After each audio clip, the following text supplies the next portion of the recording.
Hello everyone, in this video we will be converting this summer into a snowy winter. Click on black and white adjustment layer, change the blending mode to luminosity and take the sliders of yellows all the way to right and same with the greens.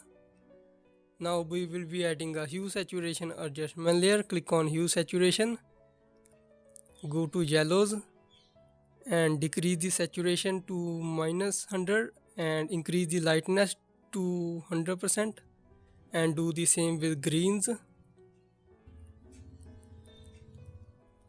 Now click on cyans and decrease the saturation about -50 and let's group it together. And here you have it before and after.